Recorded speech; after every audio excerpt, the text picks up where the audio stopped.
Hey, you amazing bunch. Welcome to week 5 of music. It's the last week of term. Right, so this week I thought we would look at how to answer the big one. So this is your 10-mark essay style question, but it is not an essay, okay? I'm going to go through things, but ultimately it is not an essay. You can use headings, you can use bullet points, and this is what we've been building up to for the past 4 weeks. So, key facts to be covered. This isn't really key facts as in learning knowledge. This is technique, exam technique. So, the things that you need to remember for this question. You need to divide your rough page into Mad T-shirt. Notes only. Doesn't need to be full sentences. Complete your notes in the first 2 playings of the music. This will all become clear. On the last playing of the music, bullet point your answers. So you take over what you've written in draft, in rough area, and you write it up, bullet points, under headings. Bullet points have to be in full sentences, so you can't just go loud trumpets. Okay, you've got to be more specific. Full sentences, but you do not have to write an essay. Okay, 2 or 3 bullet points under each heading would be ample. There is no limit how much you can write, but do not keep repeating the same thing. Do not waffle. Lots of people waffle in this answer, but all they waffle is the same thing. Dynamics are loud. Dynamics is a crescendo. Dynamics get louder when the trumpets enter. You're talking about the same thing. Okay. Sorry, slight technical hitch of no juice. Right, we're back. So, that's what you need to remember. Right. So, I'm going to play you, this is a part of a past paper, okay? This is the long answer of a past paper. What I want you to do is, if you've got a piece of paper to go in your folder, just make a quick Mad T-shirt list down the side, okay? This would be like the rough piece of paper they give you in the exam. Before you start, read the title and make a list of describing words that you can refer to in your answer. So, the piece of music you're going to hear, this describes it. The film is about a tough and intelligent police detective who is determined, and it's in bold to give you a hint, to catch a criminal. Explain how the music introduces both the action and excitement of the story. I would also have highlighted the word introduces. You should use musical vocabulary in your answer. Here is your music vocabulary. Okay. In your answer, you must refer to musical elements, and the purpose and intention of the music is outlined above. We've done this for the past few weeks. Make sure all your points refer to the story and refer to these words up here. Action, excitement, determined. And that's why I've put up here. Before you start, read the title and make a list of describing words, adjectives that you can refer to in your answer. So get a load of words that would use to describe action, excitement, determined. Okay. Don't forget, playings 1 and 2, complete your rough notes. On playing 3, you write up your notes under your headings. This would be on the lined piece of paper. Headings, just like this. And then you can bullet point underneath. Some of them, there might not be anything to say. And it doesn't matter. At the end of the 3rd playing, give yourself an extra 6 minutes to continue to write everything up. So, I'm going to play you the piece of music that goes with this, and I want you to do this task. So you'll have to take it back, take the video back for yourselves. It is about 1.5 minutes. So when you listen for the first time and just complete your rough draft. Then take the video back 1.5 minutes, listen to it again, can carry on writing it in rough. On the 3rd playing, if you've got another piece of lined paper, can you then use these? You shouldn't really need to listen to the music again because you should have everything from the 1st and 2nd playing. So in the 3rd time of playing, write all this up so it makes sense in full sentences, bullet points, and then you have 6 minutes at the end to continue writing. Give yourself a timer, so you just need to prepare yourself for a minute, get your stuff together and know what you're doing. Okay, so 1 and 2, rough notes, 3 and 6 minutes, write it all up. Okay, right, I'm going to play you the piece of music. Are you ready? Here we go.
Okay, so take the video back another about a minute and a half and do that twice and write everything up. Don't forget your 6 minutes at the end. Okay, off you go.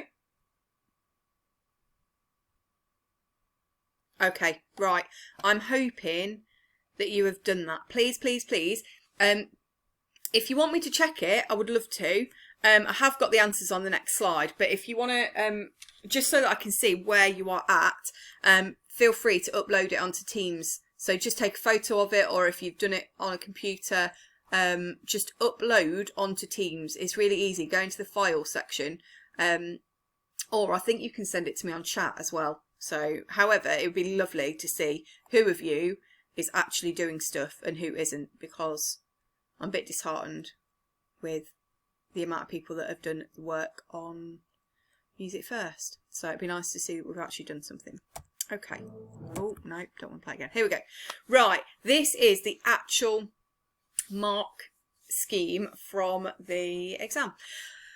It's a bit waffly. Here is the thing. So you don't get a mark per point, which is a bit messy, I know.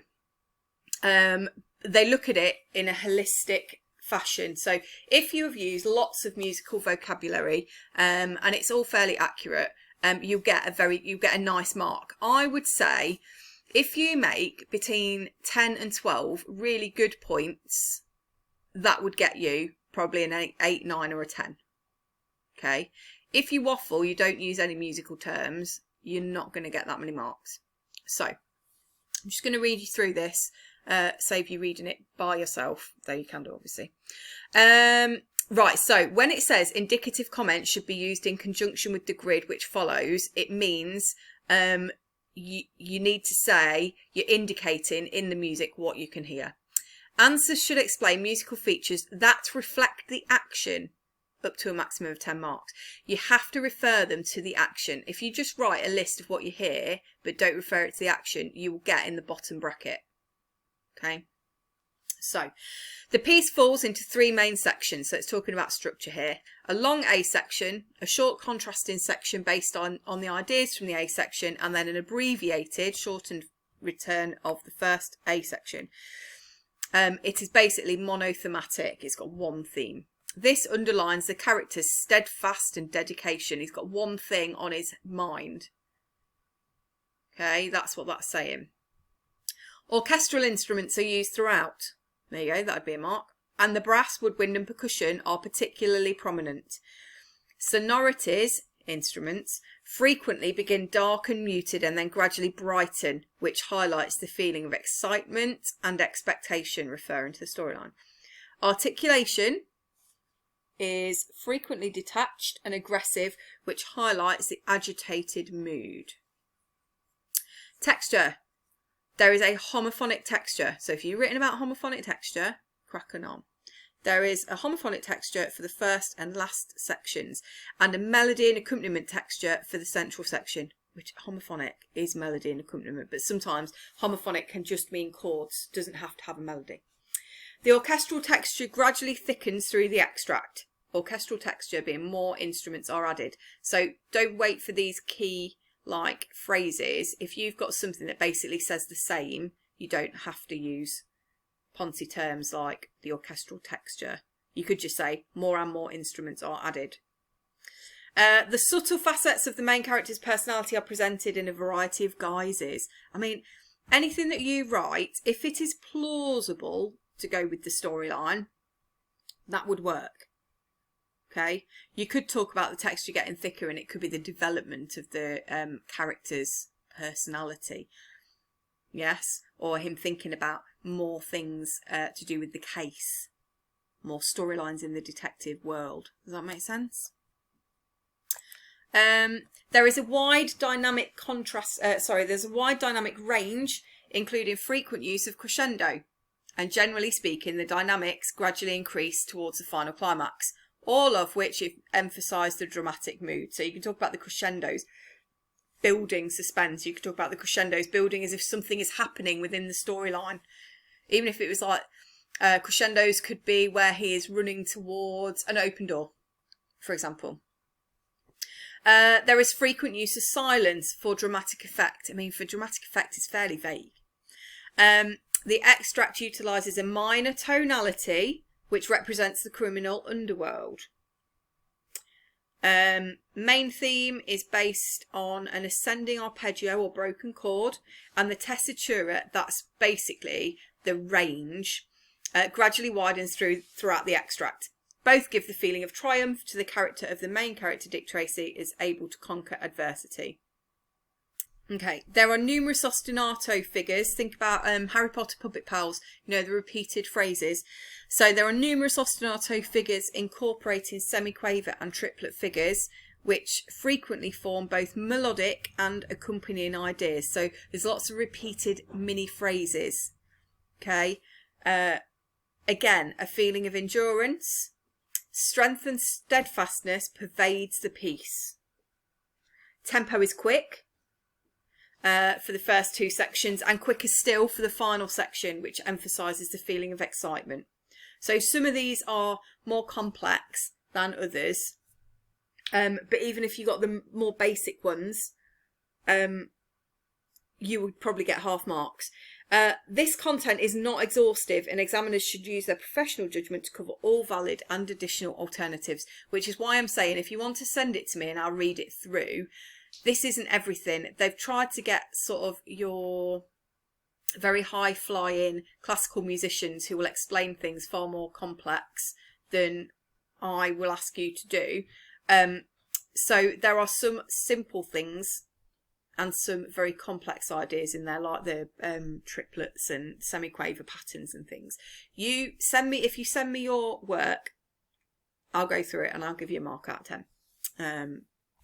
But that is very similar to how they mark it. Right. Hello. There we go. Right. That's all we're going to do on the 10 marker. It's not as hard as you think it's going to be. It's just, it goes on, it feels like it goes on forever in the exam, the 10 mark question, because you have this 6 minutes at the end. And if you have actually done what I asked you to do and do the 6 minutes, it feels like it's an eternity. There is absolutely loads of time to write up. So you make sure you use every second of the first 2 play-ins to write those notes. Right, end of that one. 1 minute before I'm logging off. So, summer work. I need you to prepare another performance piece. Okay, solo or ensemble. Ensemble would be difficult, but solo would be great. Every piece counts now. We are not going to have enough time next year to keep repeating things.